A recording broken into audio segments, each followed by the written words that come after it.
Time for some unlearning, things I was told as a kid that turned out not to be true. Number 1, don't pee on jellyfish stings. Turns out it can actually make things worse. Physically, obviously it makes things worse emotionally. The stingers from jellyfish tentacles release a very painful toxin, but it can be deactivated by rinsing with salt water. Or it can be made much more painful by rinsing with fresh water. And pee could go either way, so you're playing Russian roulette with that pea shooter. But regardless of whether or not it could work in some situations, if you need salt water for a project and you're standing by the sea, but the only place you can think of to get it is your kidneys, you deserve to be covered in pee. Number 2, Ring Around the Rosie has nothing to do with the plague. I love a dark origin story. Unfortunately, this one doesn't seem to be true. For one, there's lots of different versions of this rhyme. For example, in a lot of the rhymes, it ends with all of the kids get back up again, so it's less bubonic plague and more zombie plague, I guess. Also, the rhyme didn't really show up in English until the 1880s. I just love the idea that people were like, we need to roll out a new game. You know what kids are really into? Plagues from 500 years ago. And number 3, Romans didn't vomit in the middle of feasts so that they could eat more. This is another one that seems like it should have been obvious because throwing up sucks. There was a very real space called a vomitorium, but it wasn't an upchuck room. It was a place to exit a theater. So you didn't vomit in the room vomited you out onto the street. This myth comes from people not understanding a metaphor, which basically means that all of history about the vomitorium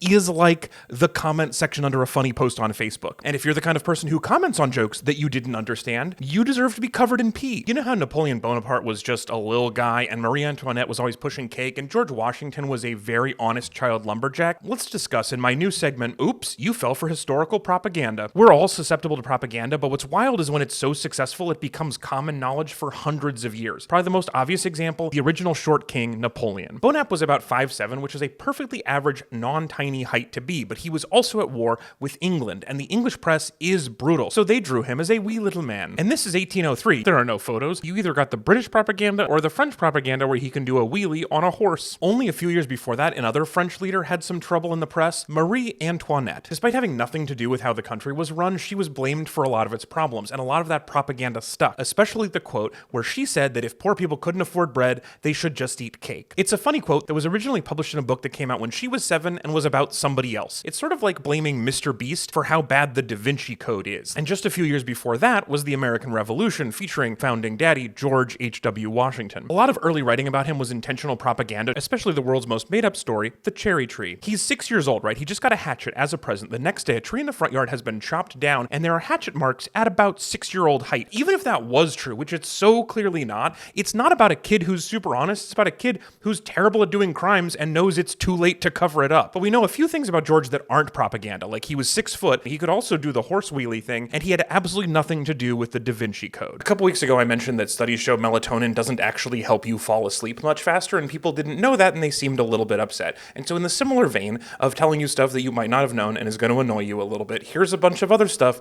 that also doesn't seem to do anything. Vitamin C. It doesn't boost your immune system or prevent you from getting sick. It does stop you from getting scurvy, and it does help in cases of extreme exertion and extreme cold, but unless you're a pirate ski racer, you're just making expensive pee. The closed door button on elevators. The Americans with Disability Act requires elevator doors to stay open long enough for someone with a physical disability to get through them, so if your elevator was manufactured after 1990, the button almost certainly doesn't do anything, but they're still fun to push. Dieting. It's just not what our bodies evolved to do. A big meta-analysis of dieting studies showed that 50% of weight is regained within 2 years and 80% within 5 years. Diets are great if you want to be miserable for 6 months, then happy with 6 months while you buy new clothes, and then miserable for another couple of years as you slowly put those old clothes back on. Any financial advice that isn't buy index funds. Basically, nothing legal outperforms the market. Professionals who pick stocks for you charge 10 times the fees and still do worse. And if you're thinking about picking your own stocks, only 1% of people who individually trade stocks show any profit at all over 5 years. Even though it seems like real estate is always going nuts, it's still a worse investment than index funds over time. And even if you inherited a bunch of money from your rich dad, you would have made more money just putting it in index funds than running a large company with your name on it. So take all the money you saved by not buying supplements and dieting books and use the energy you were going to use to press the closed door button and put all of that into index funds. Time for some more unlearning. Nobody has a green green thumb. People either learned how to take care of plants or didn't learn, and if you didn't learn, it's much easier than you thought. There are only 2 things you need to know to get really good at taking care of houseplants. Number 1,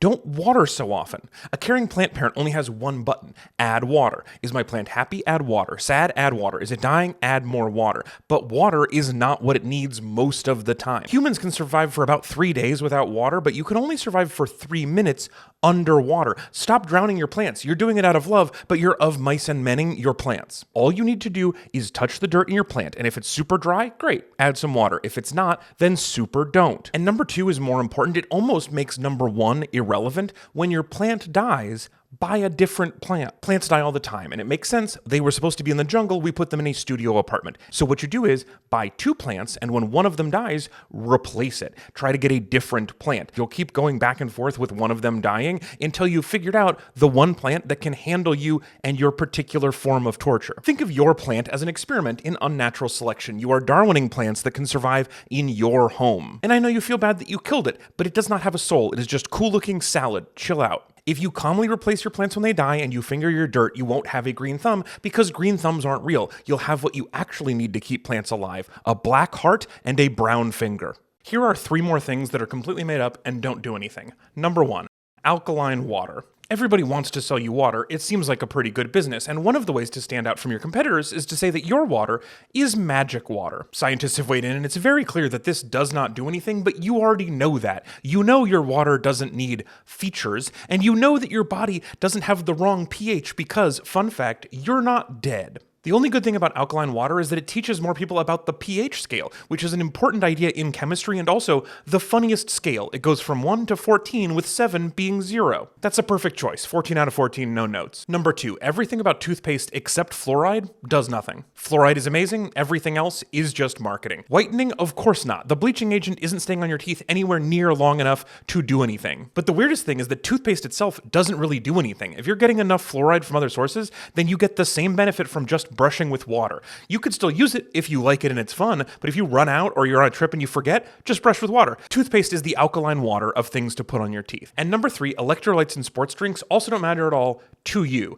It's salt, and people need salt, but if you live in a place with internet, trust me, you're getting plenty of salt. As a general rule, nothing that a professional athlete does will make any difference to a person like you. If you're normal, it doesn't matter, with the one exception of comfy pants. Athletes are totally right about comfy pants. Comfy pants are amazing. 14 out of 14, no notes. You know how Bostonians were really upset about the high tax on tea, and the Aztecs originally thought Cortez's men were gods, and Mussolini made the trains run on time? Or wait, did any of that actually happen? Find out on another episode of Oops, You Fell for Historical Propaganda. The story I've heard since I was a little kid is that Americans really love tea, and so when the British put a high tax on it, we got so mad, we threw some of it in the bay. Colonists had lots of problems with their British overlords, including high taxes without representation, and that led to a lot of fun bits of property crime. But this one is complicated by the fact that a lot of the participants were smugglers of Dutch tea, and they were getting undercut by the now cheaper British imports. And a bunch of tea bootleggers doing business sabotage in racist costumes doesn't have the same patriotic ring, so they immediately started reframing it as a bold act of patriotism. But just like the water in the Boston Harbor, that's pretty weak tea. Number 2, the Aztecs did not mistake Cortez and his men for gods. That was something that Spanish writers said about themselves because it sounded better than "we had bigger crossbows and gave them smallpox." Apparently the Aztecs hadn't seen horses though, so they were awed by the magnificent creatures coming towards them, but they were like, who are these dorks on their backs? And number 3, Mussolini did not make the trains run on time. This has 2 problems with it. 1, the people in power before Musi did a ton of work and put a lot of money into improving the trains, and 2, they still didn't work that well. But like a lot of leaders, he decided to take credit for somebody else's work, and then when it wasn't good enough, just say that it was good enough. A lot of the people in the past were just as unheroic and self-interested as people in the present, and we're hearing their propaganda about how great they were, but in reality, they were pretty weak tea.